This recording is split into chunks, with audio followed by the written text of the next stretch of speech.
Remember the old days? The pies your mother used to make?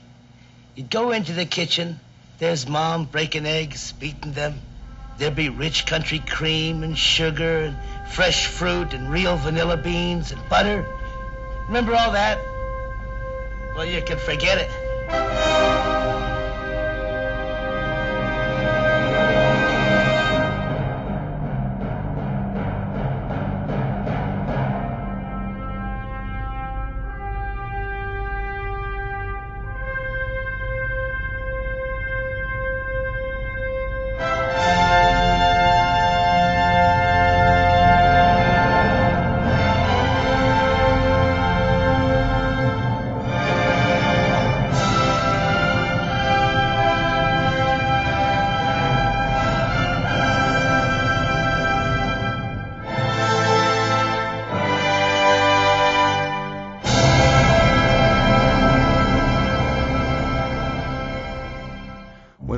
Through the supermarket, we're bombarded with choices.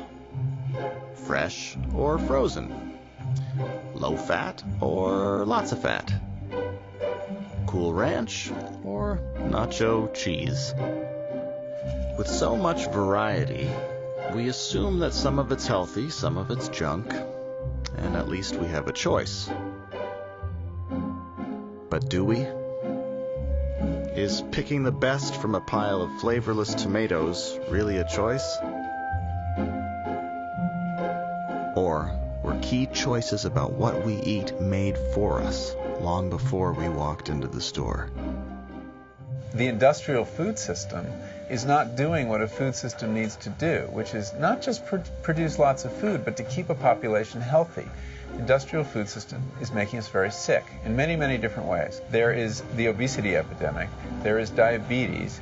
4 out of 10 leading killers in this country are food-related chronic diseases. I'm really worried about what's going to happen in this country if we don't sort of wake up and understand the consequences of every decision that we make about everything that we eat every day. There's a big problem with food in our country today. Large commodity producers and large agribusinesses have hijacked and taken over the farm subsidy programs, and it's resulting in production of food types that aren't healthy for us Americans. Our government food policy promotes eating junk food.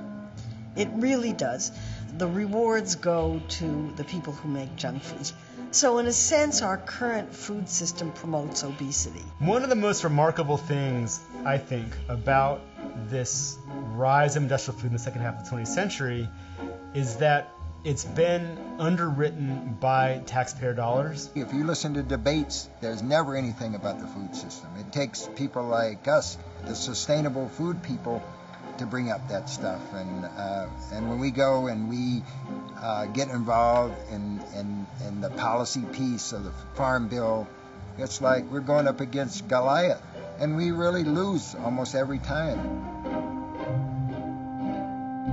American food policy, starting really in the teens and into 20s, was to supply people with the most amount of food at the lowest price.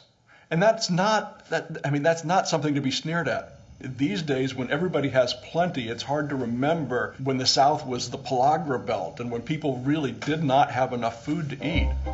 It's hard to believe it now, but there was a time when many Americans were starving. In the Great Depression, farmers were producing plenty of food, but no one could afford to buy it. So farmers started going out of business. Under the Farm Bill, Uncle Sam paid farmers not to grow so many crops. By keeping supply down, the bill kept prices steady for the farmers. But after World War II, things began to change. New farming chemicals led to bigger harvests, and new petroleum-fueled machines were created to keep up with the surge. Starvation was history, but the explosion of food into the marketplace overwhelmed the government's ability to manage supply and demand.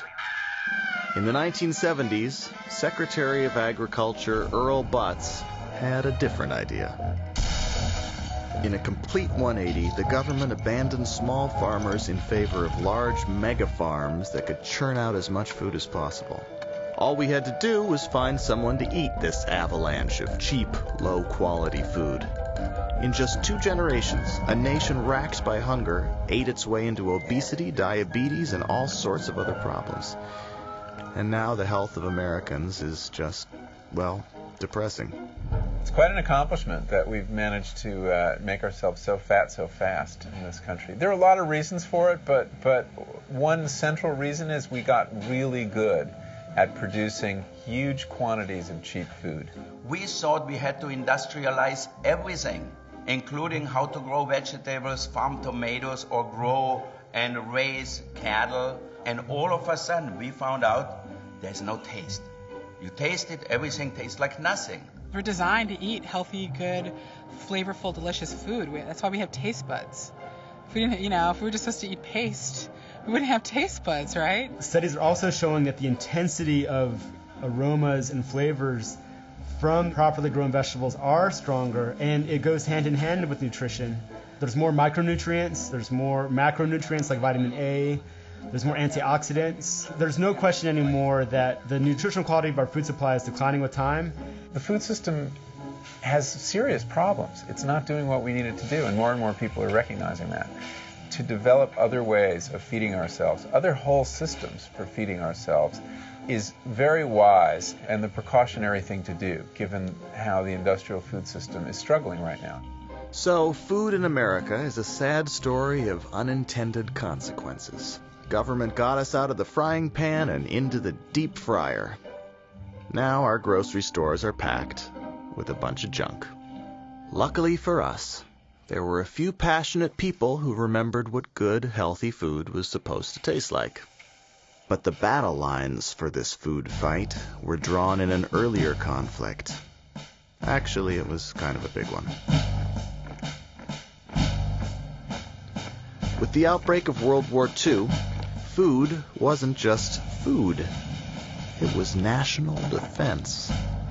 Among those called to the armed forces, we discovered an appalling number of young men who were undernourished or improperly fed, and not up to the standard of physical fitness essential to a hard-fighting army. 400,000 were rejected, many because of physical unfitness due to malnutrition.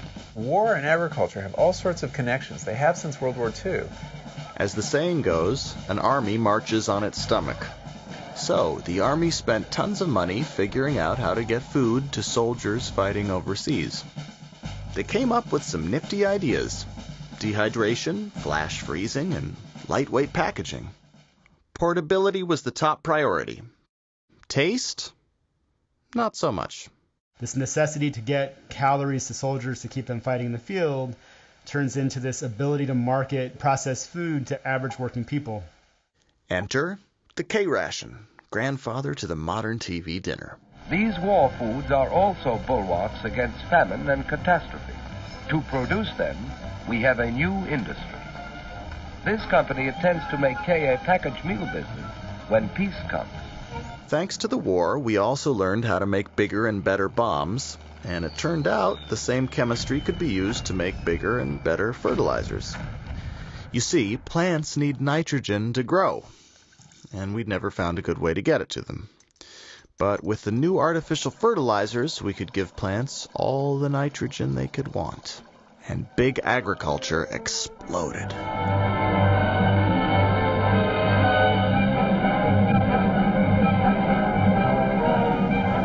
There was one other giant industry feeding the agriculture boom. As it has in the past, America's oil industry will continue to supply power for the farmer to accomplish a job that's now worldwide in scope. The industrialization of food in America wouldn't have been possible without the big oil companies. And the petroleum industry quickly became one of the current system's biggest beneficiaries. The way we farm now, petroleum is in just about everything. And we're not just talking about fuel for the tractors. More and better insecticides, weed killers, fertilizers, better lubricants to protect machinery against the wear and tear of friction, and continually better fuels. New, bigger equipment guzzled even more gas, and soon farm productivity reached an all-time high. Our farmers are producing about 6,000 calories per person per day. You should only be eating about 2,000 calories per person per day. So you have a situation of oversupply of food coming off of the farm. When you've got huge quantities of cheap food, the food industry will figure out how to make people eat them. Children often need between-meal snacks for an adequate diet. Snacks like Hostess Twinkies. They help your child go and grow. Processed foods came in for a couple of reasons. One was there were all these commodities and you had to do something with them, and this was a way to take cheap commodities and turn them into cheap foods. The other was changes in social patterns so that women went into the workforce, and there was a tremendous demand for convenience. And so food companies said, you want convenience? We can do that. And off they went. Frozen food magic. Mrs. Henry, the magician. And here's your prepared dinner. In the 50s, Americans got a taste of the future. Suddenly, the kitchen was packed with newfangled gizmos that promised to make cooking as easy as pushing a button. Somewhere between science and marketing, everything seemed possible. It was a prepackaged, atomic-powered space age, and we loved it. This industry rose up that was very, very good at creating what would become convenience food, and it was presented to the housewife as it was like having a maid. Here is maid service. Maid service on a grand scale for America's millions of salad bowls. Meet some of the cooks you hire when you buy convenience foods. These women are checking fresh potatoes before making them into instant mashed. The cooking was, of course, being done off, like in factories away from you, but you could go and get some ready whipped cream. So instead of having your maid do it, it was done in a factory. Announcing a definite improvement on whipped cream. Cool Whip non-dairy topping. A lot of the emphasis was on convenience, making things easy to prepare. And what got sacrificed in many cases was taste, flavor. Stop! You don't have to peel onions or mess with garlic. Taste Tap push-button foods are here. Push-button flavor was the greatest idea since sliced bread. So what if it tasted nothing like the real thing? We were told that cooking was drudgery. We didn't want to do that. We want to get fast food that's all prepared over there. But in fact, for me, it's so incredibly relaxing. It's like you're opening up all of your senses. Your nose, your eyes, your ears, your hands. You're just in this food. In American culture in the second half of the 20th century, a lot of the simple pleasures of life were getting sort of traded away for convenience. Americans didn't know what peas tasted like, or corn tasted like, or chicken tasted like, or eggs tasted like, because they'd had all these things that had sat around in a warehouse or been frozen and thawed and so on and so forth. Things came out of the freezer, they were in a convenient package, they were coming in portions, and it looked like food, and it had many aspects of food, but it didn't really have very much flavor. Nothing had a singing taste. Nothing made you feel as if you were part of the carrot, or the carrot was part of you. Today's parade of improved crops is sometimes taken for granted. Plant research has bred into them special qualities for fresh use, freezing, and canning. There's a great big difference between the green beans that we ate yesterday compared to the green beans that we ate in the 1900s. Fruits and vegetables are often completely processed, canned, labeled, and crated, ready to ship within a few hours after they have been picked in the fields. The quality of our food is measured by how it'll ship rather than how it tastes. Food on the move, crisscrossing the country. In that traveling, they lose their taste. The chemicals that are used on them result in a product that just doesn't taste as good as the old-fashioned one. The tomato is a prime example. It's been selected for storage and for keeping rather than for flavor and the qualities the consumer really wants in a tomato. They have to be picked green and packed and held in freezers and refrigerators and shipped long distances. And so they don't have that those quality sugars that only come at maturity. And the nature of the sugars change as a fruit ripens, and it's those sugars that really are very important in bringing the quality of a fruit to us.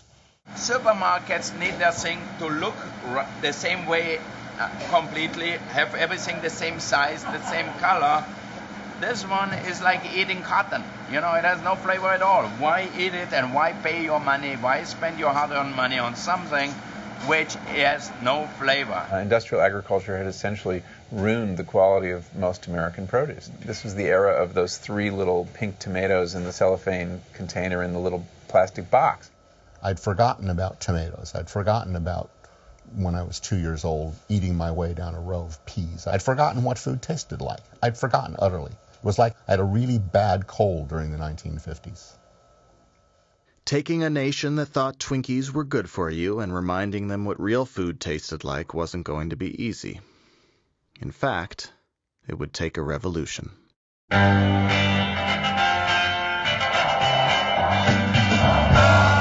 conformist 50s were overrun by the rebellious 60s, and a new counterculture was born. The epicenter of this cultural earthquake was Berkeley, California, where people were pissed off, loud, and hungry for change. I arrived in Berkeley sort of front and center on the free speech movement that was going on right at the time of the Vietnam War, and there were a lot of protests and kind of a feeling that we had to create our own culture, if you will, sort of our counterculture. A very important part of the 60s counterculture was this idea that the personal is political, and that you could not separate your politics from the conduct of your life, and that how you lived and how you ate all of this was a political statement. The food movement did have its beginnings in the political movement. We wanted to change all the ways that we were doing things. People were starting farms, growing their own food. There was this understanding that industrial agriculture was part of the military-industrial complex.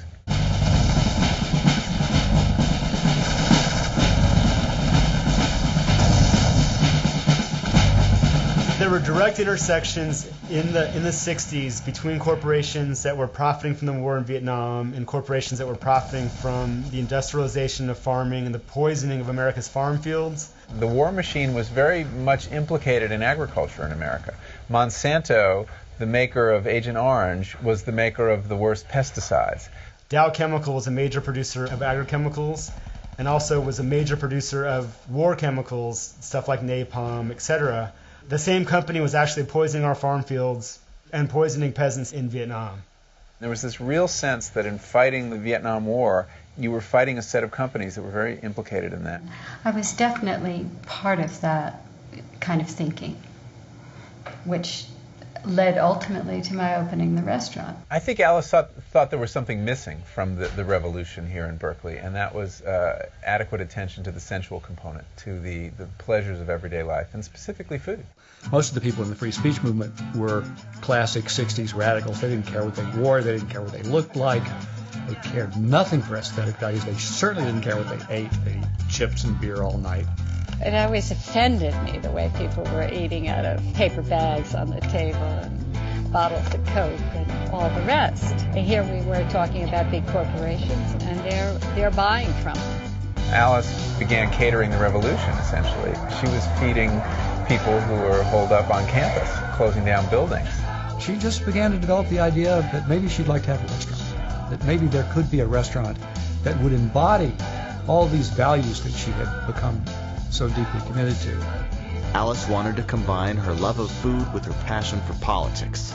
Little did she know, by opening Chez Panisse, Alice Waters would be firing the first shot in a culinary revolution. I wanted it to be a political place. I wanted it to be a place where people brainstormed ideas and diverse groups of people gathered in conversation with good food. She always believed that dining together around good food is progressive in itself and would lead to talking about the real problems in our personal lives as well as in the society we needed to change. The subversive aspect is to introduce people to new things that they like. not to beat them over the head with rhetoric. That has never converted anyone to anything. Chez Panisse leads with pleasure. It's about pleasure first. Everything else follows. The sort of revolutionary idea that pleasure is important, that pleasure is under attack from the process of industrialization, ended up resonating a lot with people. The restaurant was this great experiment, and it pulled in people, educated them. It was a continual astonishment and a source of enormous pleasure. Chez Panisse was a place for people to come and share their views and share their lives and become part of something bigger than just a restaurant. Chez Panisse was a popular place to enjoy a great meal and some enlightened conversation, but it wasn't about to change the world. At least not yet. It was still missing one crucial ingredient: an out-of-work architect whose hobby happened to be gourmet cooking. I think what really turned the corner for Chez Panisse in a lot of ways, and for Northern California, was when Jeremiah Tower showed up to work there. Jeremiah Tower came to the restaurant early on, and I was a very insecure cook, and he was a very strong sense of, I think that's how to say this diplomatically. Imperiousness. Great confidence. Trying to be a little diplomatic but not be too diplomatic. Energy. Condescension. I was very insecure in my cooking, and he wasn't. He was very pretentious, elegant, swashbuckling. Let me think. Okay. He just had these beautiful ideas and was ready to accomplish them in all the detail. Jeremiah came in with that sense of, there's no other way to put it, flamboyance.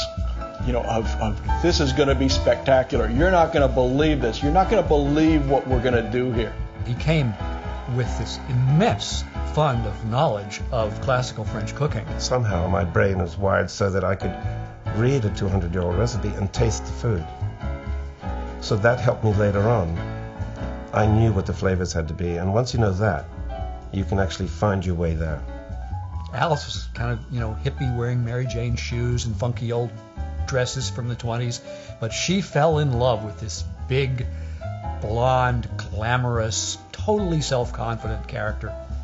Jeremiah was a marvelous cook, and he completely transformed the restaurant. Jeremiah produced these spectacular multi-course meals with different sauces and unheard of ingredients and recipes that literally had never been seen before in the United States. This is at a time, of course, when chefs weren't glamorous. They were just workmen, technicians. He was an artiste. Jeremiah and Alice were fearless in their culinary risk-taking. They created menus that celebrated their love of both food and culture. Themed menus with a literary twist. A tribute to Alice B. Toklas, for example, or a Gertrude Stein dinner. Who knows what goes into a 4-course evening of Salvador Dali, but no doubt, dessert was surreal. Most of the time it was excellent. Every now and then it was inedible. There was an episode with eel that did not work at all. In 1976, Jeremiah's experimentation culminated in a groundbreaking meal he called the California Regional Dinner. The politically aware diners of Berkeley ate it up. They were amazed to learn that exotic ingredients didn't have to come all the way from Europe. They could be found right in their own backyards. That dinner was quite famous. I impressed myself with that, I must say. We gathered all of the ingredients from Northern California, nearby, and sort of named them.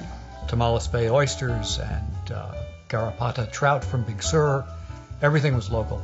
And it was remarkably prescient. That became really important to the whole philosophy of the restaurant, that we identified where those foodstuffs came from. This meal, paired with the revolutionary spirit of Chez Panisse, launched local food onto the national stage. It was the dawn of a new era, and it was delicious. After the regional dinner, everyone went, wow, we are in a wonderful region called California. Why don't we just relax and be Californians and cook, be Americans? Maybe American food can be great again. Jeremiah Tower's breakthrough had been a victory for delicious local food everywhere. Meanwhile, across the country in Washington, D.C., plans were being cooked up to industrialize food on a massive scale. The budding local food movement was in danger of being inadvertently stomped out by, of all things, the U.S. Department of Agriculture.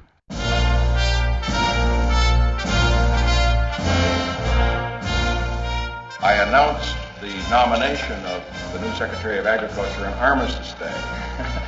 She's been wondering what became of the truce. I, Earl Lauer Butts. I, Earl Lauer Butts, do solemnly swear. Do solemnly swear. Before Earl Butts, the goal of federal food policy was careful management of supply and demand. This was about to change. We're going to make this industry pay. And the way you make it economically attractive is to regain respectability for a very simple 6-letter word. It's spelled P-R-O-F-I-T. Earl Butts was a very mercurial character. He was a very flamboyant character. He shot straight from the hip. I've got a name that lends itself to puns, and I'm the first one to pun on it. Some of my friends at Purdue University sent me that sign the other day. He was a professor at Purdue and executive with Ralston Purina, and when he became secretary of the Department of Agriculture, he very much bought into this idea of farming as a way to create cheap food. For 40 years, my philosophy has been on the side of the private sector. He started the process of peeling back and dismantling these New Deal mechanisms and basically telling farmers to plant fence row to fence row, don't leave any land fallow, grow as much food as you possibly can, and if you're not big, get big or get out. Earl Butts set out to apply his big business mindset to agriculture. His pitch to farmers was this: grow as much food as you can, we'll do our best to help you sell it. Anything you can't sell to Americans, we'll slough off on the Russians. Don't you worry about your pocketbook. If prices fall, we've got your back. Instead of supporting farmers for not growing food, farmers were encouraged to grow more food, and they did so with enormous efficiency. It sounds like a great idea. Capitalism at work. Everybody wins. Right? The real beneficiary of the subsidy system is not farmers, because they were struggling in this industry where they are the low-cost producer. The real beneficiary were the buyers of the grain, the buyers of the corn and the wheat and the soy, that could buy the product at a very cheap price and then process it into something and sell it at a higher price. We're talking about companies like Archer Daniels Midland. We're talking about Cargill, which process the corn and soy into all these products that end up on the supermarket shelf. Cheese? No, not real cheese. A delicious imitation of cheese. It has less than 20% of the milk fat of cheese. The rest has been replaced by golden corn oil. What the Farm Bill does is to subsidize commodity ingredients. Commodity ingredients get turned into very highly profitable processed foods. High fructose corn sweeteners to replace imported sugar in soft drinks and countless other foods. Nutritionally complete food blends for feeding hungry people throughout the world. Corn gets turned into corn sweeteners. Soybeans get turned into soy oil, which turn up in a lot of cheap food products. And these food products are cheaper on a per calorie basis than are fruits and vegetables, which are considered by the Department of Agriculture to be specialty crops and not worthy of the kind of attention that corn, soybeans, cotton, and wheat get. So in a sense, our current food system promotes obesity. Pioneering new foods to meet today's and tomorrow's nutritional challenges. That is how ADM uses America's abundance to meet the world's needs. The whole process ends up being shot through with cheap corn. It's the oil that they fried the McNugget in, it's the feed that fed the chicken, it's the breading on the McNugget. And so basically nutrition ends up narrowing down to this seemingly endless variety of products that are really basically iterations of cheap corn and soy. Government subsidies go to pay for exactly the ingredients that end up in the profitable junk foods that end up adding calories to people's diets that they don't really need, when what you really want people to be eating is fruits, vegetables, whole grains, meat and dairy products, and all those foods that are on the periphery of the supermarket. Next time you hit the supermarket, you can check it out for yourself. Around the periphery is the good stuff: produce, meats, dairy, but to get to any of it, we have to walk through rows and rows of processed junk. That isn't a coincidence. There's a definite link between the policies that Earl Butz promoted, which meant greater farm consolidation, the integration of agriculture, and the type of food production system that we have today. It's led to a farm subsidy program going to the largest commodity producers at the expense of everyone else, and a food system that isn't healthy for us Americans. And this entire system is based on producing a whole ton of food that's making us sick. If you look at the cost of food as a percentage of income over time in the United States, in the past 30 years, you get a steadily downward graph. And that is sort of the triumph of industrial food, and that's the triumph of Earl Butz. He can point to that chart and say, look, what I did worked. But if you take the same chart and you look at the per capita expenditures on healthcare over time, over the same period, it's going in the opposite direction. And so what we're doing as a society is we're spending money that we used to spend on good, quality, healthy food, and we're spending it on healthcare, on treating the consequences of this cheap food system that we've created. So Earl Butz's triumph ends up being extremely expensive, costly, damaging, hurtful of human beings.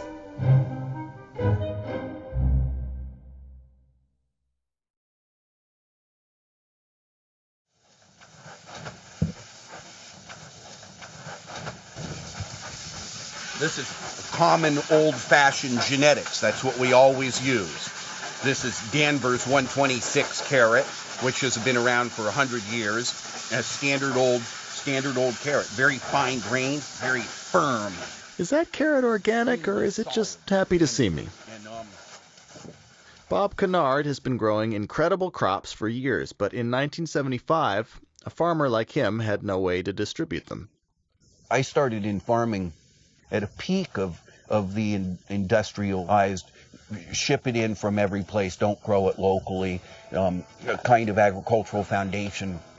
And the only thing locally was grown was the local family garden, and I wanted to grow a big local family garden so I could feed many of my neighbors. And yet there wasn't a means to be able to do this. In a market flooded with commodity crops, would anyone still care about a few good vegetables? When I opened the restaurant, I wasn't looking for the organic local farmer or rancher. I was simply looking for taste. And in the process of looking for taste, I found those people.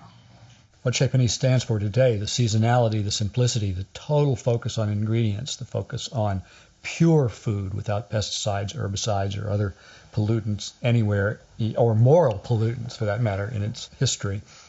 That was all to come from Alice. She just simply said, I'm not going to settle for ingredients that don't taste good. Who would ever have guessed that the taste of vegetables would turn out to be the start of a revolution? She wasn't a missionary for organic agriculture. She was a missionary for really high-quality produce. And as it turns out, the way you get high-quality produce is growing it organically. What gives taste is the soil. This is the part that everyone's been forgetting about. Oh, it's a wonderful smell. As a matter of fact, would you like to smell something? When you pick up a handful of soil in an organic farm, you're picking up essentially a living organism. There's all sorts of microorganisms and bacteria that not only fix nitrogen into the soil, but efficiently transmit that nitrogen into plants and other micronutrients that get leached out in industrial agriculture. Biology and minerals in a symbiosis create taste, because they're really what are making the flavors. They're making the acids, they're making the esters, they're making all this stuff. We have no idea how to do that as precisely as this earth can do it without a thought. A plant that's well grown has its complete nutritional integrity, so it gets to form and function all of its metabolic systems. As it becomes physically complete and internally devoid of hunger, you get refinement in textures and aromas and geometries and flavors. What's important here is not how the fertilizers don't do things, but how the biology really does. So when the biology's gone, all you're left with is this sort of soluble liquid that it's like an IV for the plant. Once your life is done, you're stuck on an IV for the last remaining potential till you can be cut down and eaten. It's the vegetable world. It's not a little quick-grown, pale yellow, a uniform selected thing. It's, I don't know what kind of resolution you can get on that if you can see right through that guy, but you'll see the solidness. If you look at it in a 10-power magnification even, you'd see the solidness and the fine grainedness of it, and each cell is filled with its protoplasm. That's the goal. To build Chez Panisse, Alice had to build a whole food chain, and I don't think she meant to do that. I don't think that was her idea. She wanted to serve really good food, but she couldn't find that produce. 85% of cooking is finding the ingredients. In the early days of Chez Panisse, they would canvass the Berkeley neighborhoods looking for fruit, looking for lettuces, doing all of these different kinds of things. The chefs at Chez Panisse suddenly had lightning in a bottle. By serving up food that came straight from the local farmer, they gave their customers what they wanted to eat instead of what the government wanted to sell. This is kind of the philosophy of the restaurant, to buy food that's in season. 2 carrots, 3 fennels, 3 leeks, 3 chervil. Serve it simply. 6 endive, 3 escarole, 2 radicchio. And also to buy food that's locally available. Savory, sorrel, thyme, and I'll add manzanita wood to that. Inspired to obtain only the freshest ingredients, Chez Panisse rejected the entire concept of industrialized food. It might have started with the search for some fresh radicchio, but soon everything the restaurant served was local. They hadn't just improved the menu, they'd set a whole new food economy in motion. We built a network of suppliers that were directly connected to the restaurant. So we gave them the money, and they brought us the produce and the meat. And this created an economy that was outside of the middleman and the normal distribution system. Farmers markets came into the mix in the late 70s. The enabling legislation in California was in 1977. All of a sudden, a farmer who grew something that was different or grew something that had great flavor could get paid more money for it. Instead of having to have a 400-acre farm to be able to make a middle-class income, if you could grow the right things on 30 acres, you could make almost as much money. And I think that there was a real symbiotic relationship there between the chefs who were looking for the most perfect, most pristine, most flavorful ingredients, and these small growers who were saying, you know, I never wanted to be selling to Safeway in the first place, so now here's someplace where I can actually sell things, I can make enough money to keep my farm going and do things I feel good about. The farmers market was a wonderful venue, and all us little farmers got to sell stuff direct to the customer, and coming to those farmers markets came restaurateurs that, they have diversity, we have choice, we have something different than the restaurant down the street has. They became inspired, and they inspired us, the restaurants back and forth. The fact that chefs come to the farmers markets and they kind of create a scene around a farmers market, and then they market that product on their menus where they'll identify a farmer, that makes a huge difference. By highlighting their ingredients and naming where they came from on their menus, high-profile chefs refocused the spotlight on local farmers.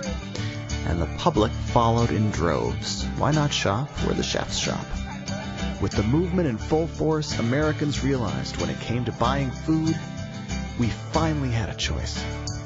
During that 5-year period of time, Farmers markets proliferated all around the Bay Area and down into Santa Cruz, where most of these counterculture people arose that wanted to grow and provide foods for the local marketplace. This was a movement that was already gathering steam. And the more farmers markets there were, the better the farmers did, the more people went into small-scale organic farming, and so the choices multiplied and the integrity of the operations increased as well. Now there were farmers springing up all over the place and raising food that was just better and better and better. Farmers markets allow farmers to recapture more of the food dollar. It basically gets them out of the commodity market, of selling an undifferentiated commodity that's going into a huge pile with everybody else's potatoes or everybody else's milk. And suddenly they're connecting directly with the end user, which is to say the eater, and not the whole commodity system. And that's an enormous boon to them, not to mention to us eaters. For more than 25 years now, American chefs have been seeking out the best ingredients and finding them locally. But you don't have to run a world-class restaurant to get your hands on the good stuff. We are at the Wednesday Santa Monica Farmers Market here in beautiful Santa Monica, where we come here every week to shop for both restaurants. This is the big market. That's why we all do what we do. Yeah, look for what's growing now, what's beautiful, a special surprise, and then also to talk to the farmers and find out what's coming up next, and just to kind of get invigorated and excited about what we do. If the market went away and someone told me, like, okay, well, you just call this number and order whatever you want, I literally don't know what I would do. I mean, I would maybe have to go do something else. There's a lot of good reasons to buy locally and to work within the local framework. Environmentally, it's a better thing. The food tastes better. It's better for us. It's not pumped full of chemicals. It's not picked early and gassed to become ripe when they want it to become ripe. It's not been sitting on a supermarket shelf. For me, at the restaurant, I think the choices that we make every day are choices for the small, independent guy, the local farmer over the big grower, the agribusiness. Political activism never tasted so good.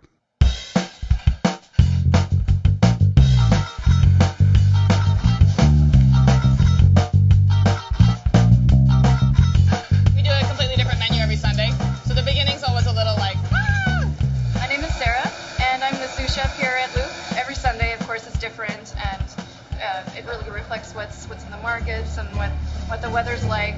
This is the Bloomsdale spinach that Suzanne tried at the farmer's market from Alex Weiser. It's an heirloom spinach. It doesn't have as much tannin as other varieties. It's a really sweet spinach. So I'm doing this warm spinach salad with the chicken saltimbocca. Saltimbocca is a classic Italian dish. It means jump in the mouth because it's so delicious. It just jumps in your mouth. And we're going to garnish that with the pomegranate salsa. We get our pomegranates from Peter Shaner, who grows pomegranates and the most amazing citrus in Southern California. And Suzanne's been working with him for a long time. He actually delivers all of our Wednesday market orders. We love Peter Shaner. So it'll be pomegranate seeds with diced shallot, pomegranate molasses, lemon juice, olive oil, parsley, spooned over the top.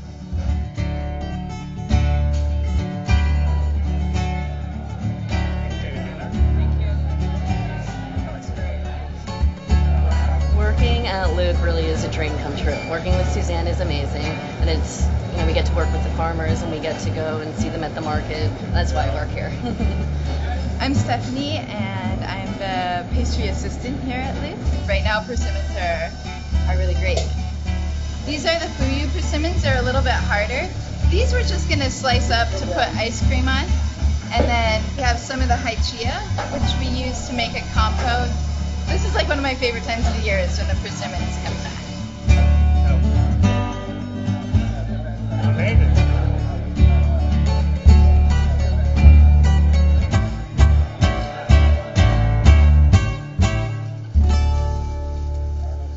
Nationally, I feel like California cuisine has sort of moved east. Definitely when I eat out in New York, I feel it much more now than I did 5 years ago or 10 years ago. It's a regional, market-driven, seasonal approach to cooking, and I think people there are much more interested in farmers markets and finding heirloom products, local products. The heart of it has moved has spread and become its own thing. I always try and shop at a farmer's market because I like to cook. I like the fact that the food changes throughout the year. If I want one beautiful bell pepper, I can buy one. I don't have to buy a package or, I think it's, yes, say good morning. I can definitely tell when I am eating healthy and eating this sort of produce. Well, I really want to buy everything that's local. I don't want to use any unnecessary fossil fuels if I don't have to, and it also tastes better. Often we bring our dogs. It's a lot of fun. So the food's definitely healthier for my daughter, and I like it myself. It tastes better. I'm big on the eggplant right now. I don't know why. Sometimes we even take little things and plant them at home, too.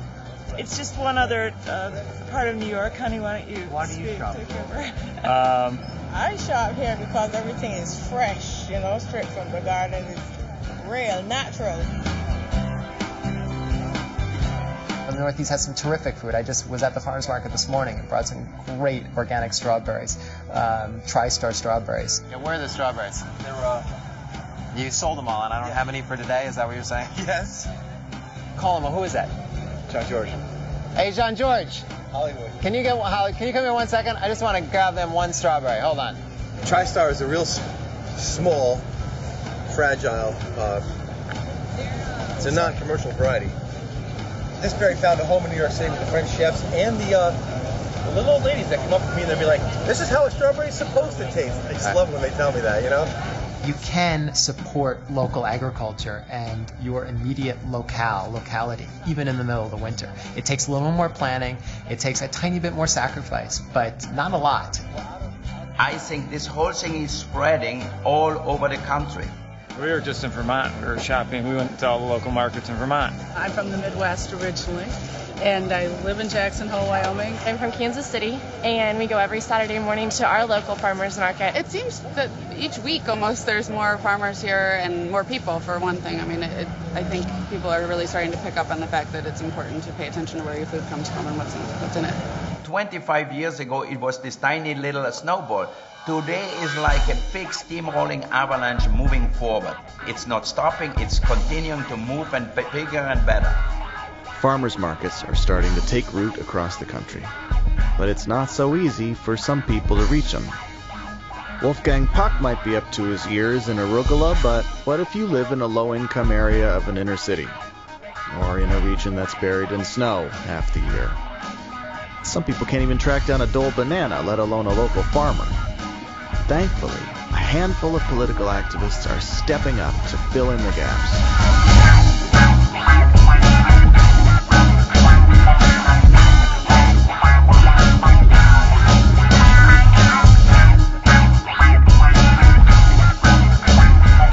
My name is Will Allen. I'm a farmer. I'm also the director of Growing Power here in Milwaukee, which is a not-for-profit organization that does work worldwide around the agricultural system. What's my favorite food? I don't want to say goat. Growing Power exists to try to make sure that healthy, safe, affordable food is available for all people regardless of their economic status. Food means a lot of things to me. Of course, looking at my size, you can tell that I've always ate very well. Growing up on a farm, food has meant to me being able to eat in a sustainable way. Of course, back then we weren't talking about sustainability or organic or whatever, but we always grew food without chemicals, using natural means. The reason that big ag doesn't grow delicious food, that's not really their aim. Their aim is to make dollars. To grow delicious food, you got to grow soil. This comes from compost.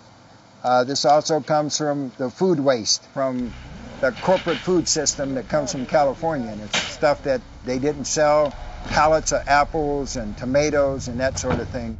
He says he's giving us nothing because... Let me just hold on. I'm going to show you something. I know Jim. I've known him for 30 years. Hey, Jim. Nice looking greens. Here's Will. This Will. Hey, listen, we want to get your waste. I understand we didn't pick it up a couple of times. We'll start rolling Monday. That's how it's done. It's done. It's done. It's done. It's done.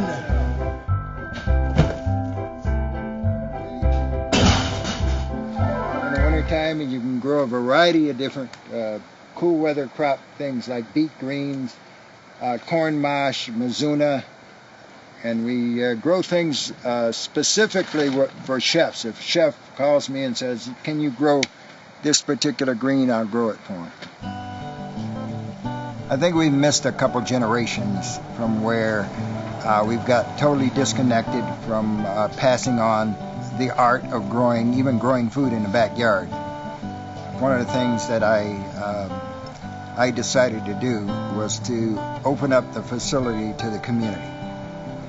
It was an opportunity for me to introduce them to what does a tomato really taste like, and what does a cucumber taste like, and what does basil taste like, or salad mix. I eat these in salad. There you go. Or on a sandwich. Oh, yeah. I believe that the local, seasonal kind of, 100-mile diet, all that kind of stuff is very elite. Yeah, it's a little elitist. We have kids that have never tasted, a fresh tomato, and that's who we're trying to work with. We're not trying to get them to only eat something within a certain amount of miles. People like Will Allen and his daughter Erica are doing what the government isn't, making sure everybody has a choice. You don't have any bananas, do you? Yes, we do, sir. But a word. Right behind you. Well, they're supposed to be right where I can reach them. Everyone deserves to have their basic human rights covered, and one of them is food, and people don't have equal access to food. Community food security is currently a missing civil right.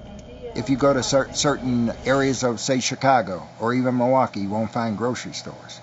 So people have to eat at corner stores. They can't eat food like we have here. If people don't have good, nourishing food, they can't be productive, they can't be healthy. I mean, those things are all mitigating factors in ability for a community to thrive, and we don't have that.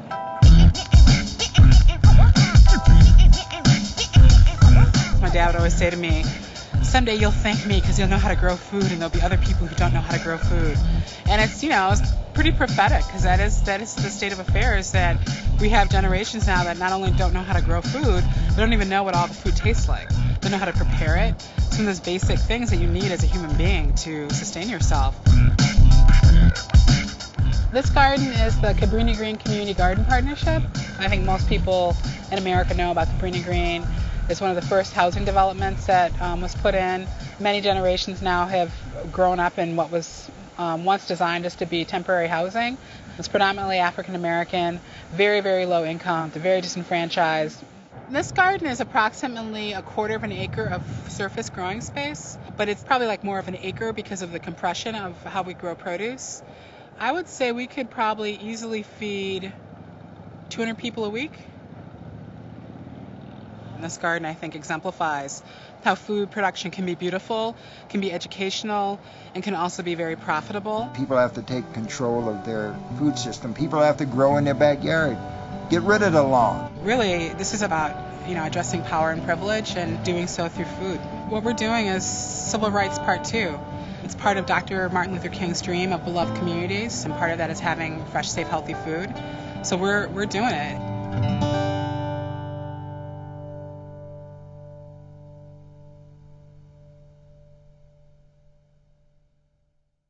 Good food should be a right and not a privilege. And I think people see it as something only for the people who can afford it.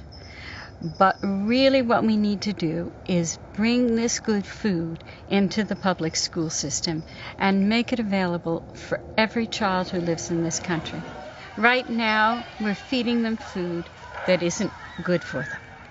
School lunch is making our kids sick. The CDC has said that of the children born in the year 2000, 1 out of every 3 Caucasians and 1 out of every 2 African Americans and Hispanics will have diabetes in their lifetime, and further, most before they graduate high school. The result's going to be these same kids born in the year 2000 are going to be the first generation in our country's history to die at a younger age than their parents.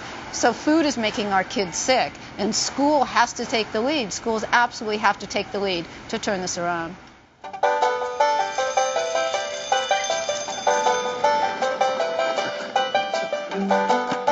I I started the Edible Schoolyard because I was worried about the future of our kids. The goal of the Edible Schoolyard program is to get students to learn about where their food comes from and learn about sharing food as a community. Let's pick out one more.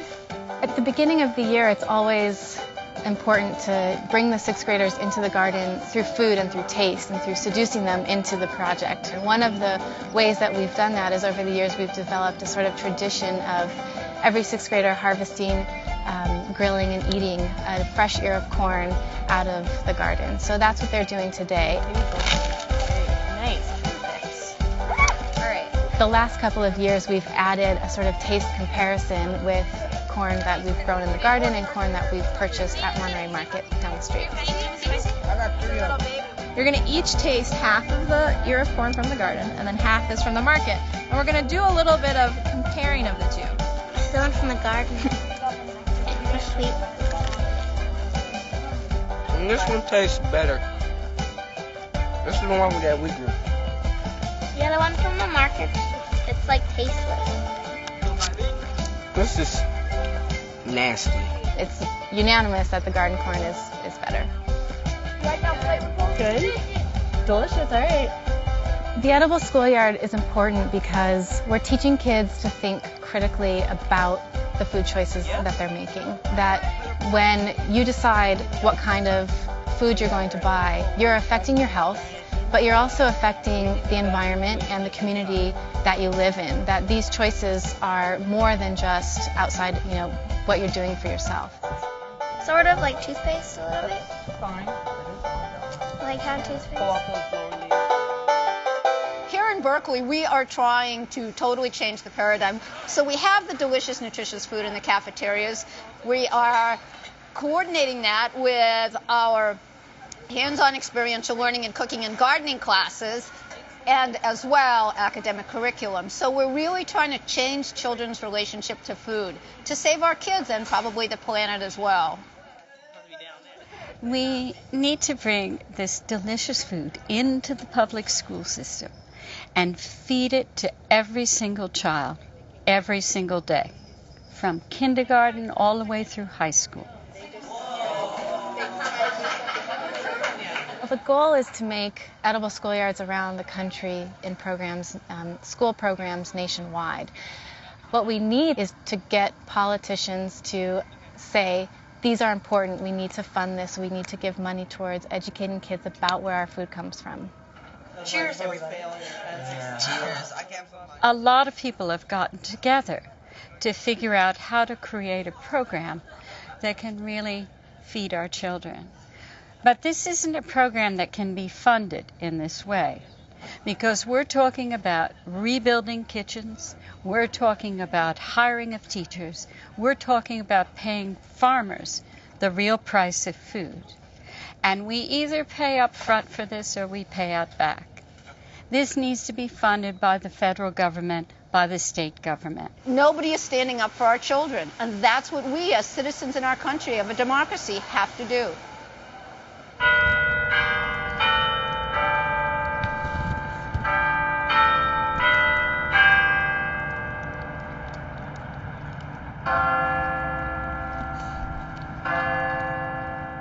I'm Representative Ron Kind. I represent the 3rd Congressional District of Western Wisconsin. I ran for Congress because I hope to make a difference in people's lives.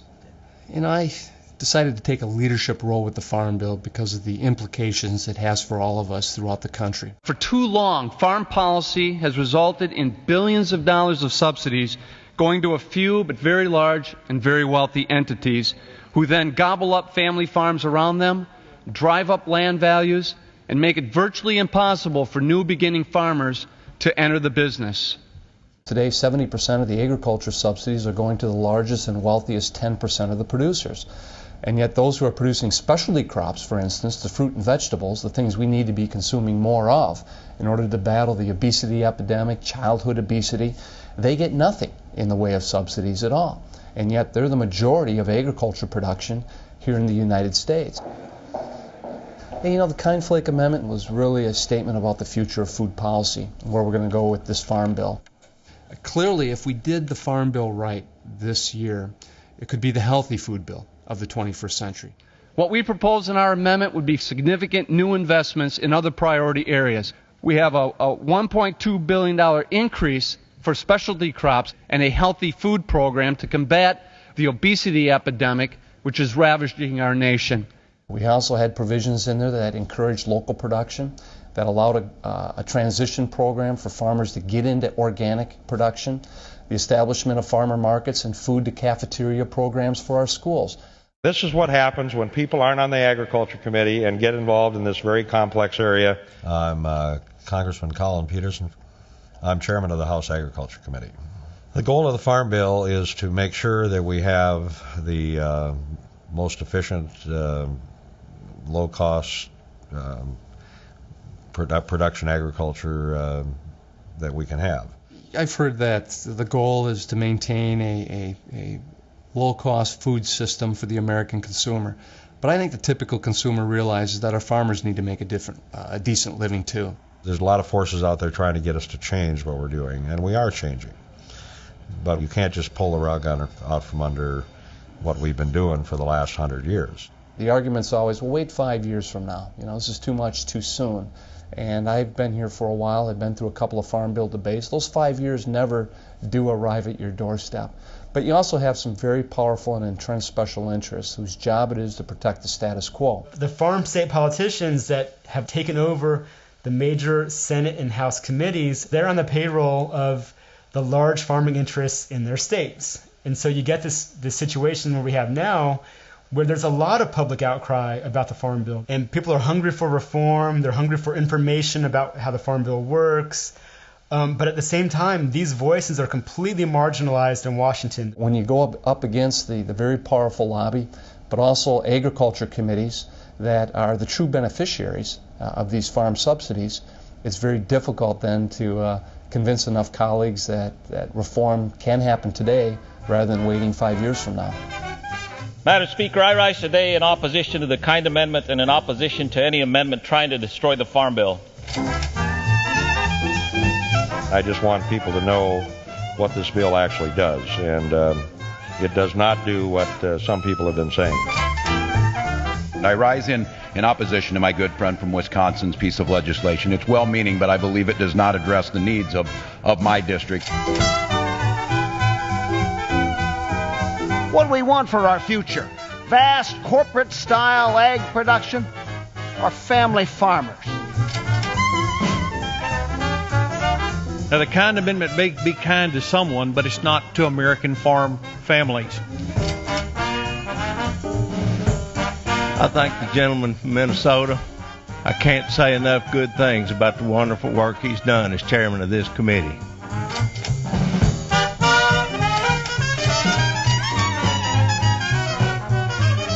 Madam Chair, the fundamental fact is that when you've got 2/3 of the subsidy program in this Farm Bill going to just 30 congressional districts who are well represented on the committee, I think it's unrealistic to expect that that committee is going to produce a policy statement that embraces reform and new ideas. I should know. I used to serve on the committee. My district takes a hit under this reform bill. But sometimes it takes a group of well-intentioned individuals to move the cause of reform forward, and that's what we're trying to do tonight. Members will record their vote by electronic device. This is a 15-minute vote.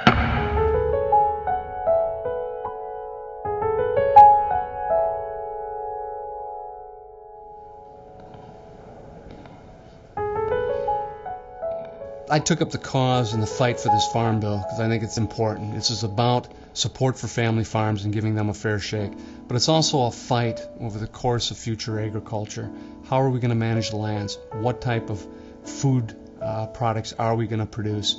It's a fight worth having because there's a lot at stake and riding on the outcome of it. But it's a fight that can't be waged alone. It can only be won through the help and the interest of the country as a whole and the American people. A lot of checks and balances built into the system, but it doesn't mean you can't come to work prepared every day and you can't fight hard for the principles and the values that you believe in. I think the future of reform in the Farm Bill has never been stronger, and as more people get more informed, I think this is going to become a more powerful political message to convince my colleagues in Congress that this is the right thing to do.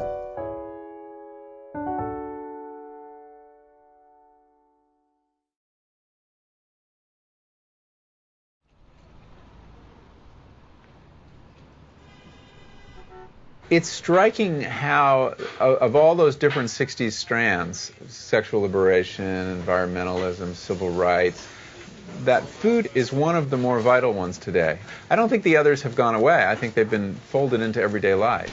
And you could argue food was just a little later to achieve that kind of prominence. The locally grown food movement is about several things. It's about getting better food and fresher food and not having thousands of miles of transportation involved. But it's also about community. It's also about the kind of community that you want to live in. I like the idea of knowing the people who are growing my food, and I love the idea that I can go and visit the farm and see it myself. I think it's beyond just telling people to eat organic. Now it's about who's growing your food, are they part of your community, are they invested in the health of the community, and how can we get communities to own their food system? It's a way to help transform society. Social activism does not need to be going out in the middle of the street and banging on a drum. Social activism can be making a good meal. Organic agriculture was built with absolutely no help from the government, no help from any institutions. It was really consumers and farmers working together, making that bridge themselves. What we've come to now is a recognition of responsibility. That's a delicious future. Good food touches everyone. It's our common language. Everyone eats on this planet. And if we all ate with pleasure and intention, we could really change the world. You can make a difference in this world about food by being more demanding. You go to your local supermarket, you go to your local restaurant, and don't be worried. Demand the best. Contact your representatives' offices in both the House and the Senate. Tell a friend. Build your backyard into a seasonal garden. And keep away from big businesses and out of chain grocery stores. You can support your local farmers and by coming here regularly. It's the easiest thing and it will be the best thing for you.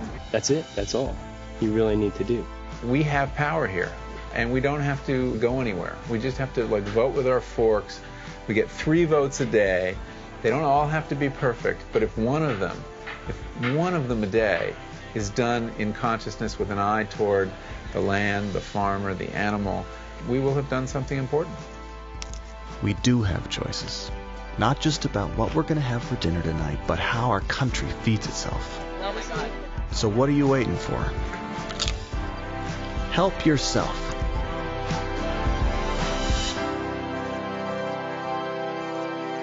All right, so give us one really good piece of dirt from your... can you do something in 30 seconds? Give me some dirt. A piece of dirt in 30 seconds? From the book. Oh, shoot. Give it to me in 10 seconds. I got to go. Quick. Like the time Craig Claiborne put his hand down the back of my pants? Something whoa, like that. Whoa! Well, there you have it. There you have it.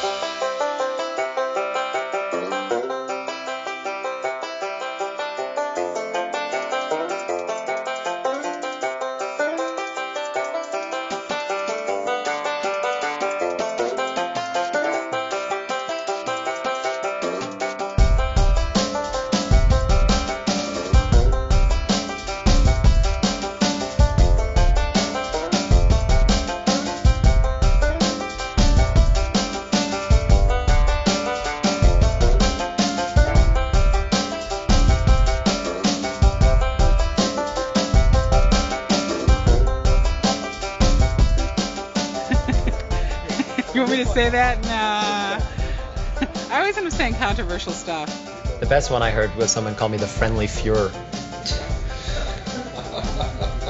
Well, that's the way it works. A chef is a little bit a slave driver. We're cheaper than if you eat at the West Beach. Stop it. It's not funny anymore. Yeah, I feel that in my tenure there, I really started the tripe revolution, actually. If I were to do it again, I'd be Jacques Cousteau. We're live at the airport. He has nothing to say because we can't. But I also like beef too. I mean, look at the size of me. I eat well.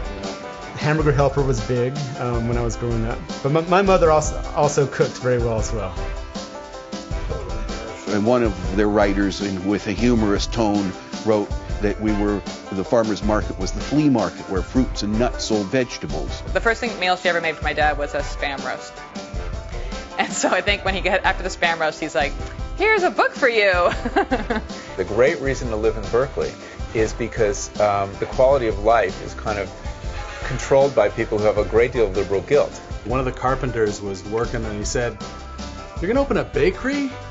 Berkeley's got bakeries already. Why don't you open a hot dog stand? What we really need is a hot dog stand." And I remember thinking, oh my God, have we screwed up? I remember it worked in 2 shifts. We would have, not the sex, the drugs. You know, when things got really going strong, then they start hitting the tank of nitrous oxide. I don't know, wild free-for-all, biggest party of all time. You can go out and get sex for $5 and 5 minutes later it's over. Making love, you take your time. Yeah, see? She agrees already, she said yeah. I talk like that, I can't help it. I think Steny Hoyer said it best this morning. When the president submitted his budget request to Congress earlier this year, we just didn't know he did it on tablets instead of paper. That ties it all together. Now I just have to say it like Meryl Streep. Eating a great peach is like a profound experience, a profound eating experience. Oh my God, the combination of like tart and sweet, and then all of those layers of flavor and the texture, the juice dripping down. Are you getting hungry now?